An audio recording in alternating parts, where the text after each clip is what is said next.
Hello, this is Alex from phpacademy.org with another video for the new Boston.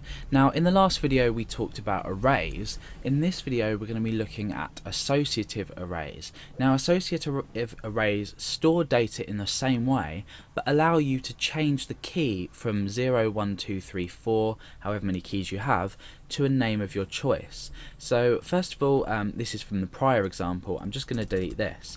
Now, as it stands, we've got an array set up with 4 different types of food in. So we've got pasta, pizza, salad and vegetable, which turns out to vegetables. So at the moment this is key 0, this is key 1, this is key 2 and this is key 3. Now I want to store some useful information about this. At the moment we've just stored like this. Okay, it's not very useful as it stands. Obviously if we want to list this food then it is useful. However, I want to add some elements to this array that could be used in, say, a specific in real life environment. Now what I want to do is I want to, rather than have this as the value, I want to assign a value to pasta of the amount of calories that you might find in it.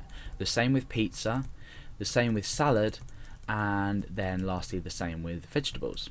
So I want to assign a value, and to assign a value to this key, remember this isn't a value anymore, I'm going to say equals and then a greater than sign, and I'm going to add a certain amount of calories that this can be equal to. So pasta we might say 300 calories. Pizza we're going to say equals and greater than, might be 1,000 calories. Salad we might say is equal to, let's say, 50 calories. In fact, no, that's not really realistic, 150 calories.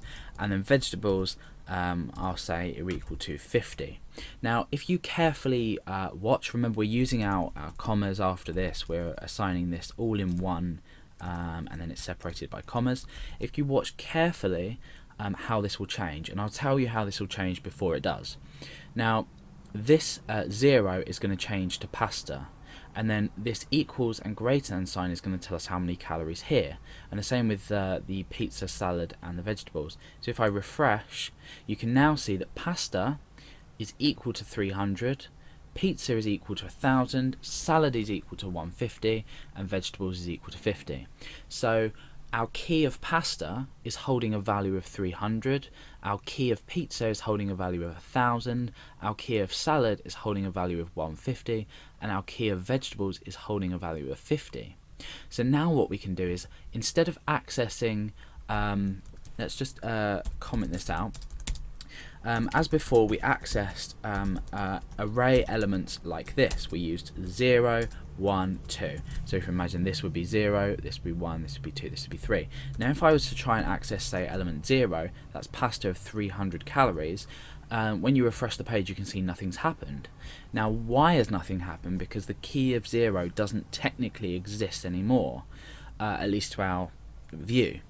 In actual fact, this has now become an associative array because we're associating pasta with a value of 300. So now if we echo out the food, the contents of pasta within this food array, we'll now retrieve the value 300.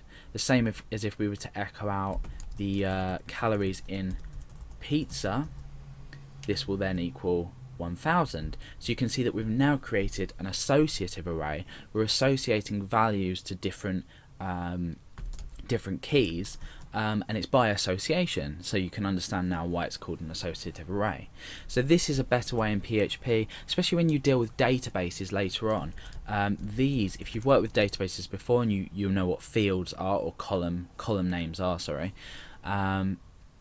you'll have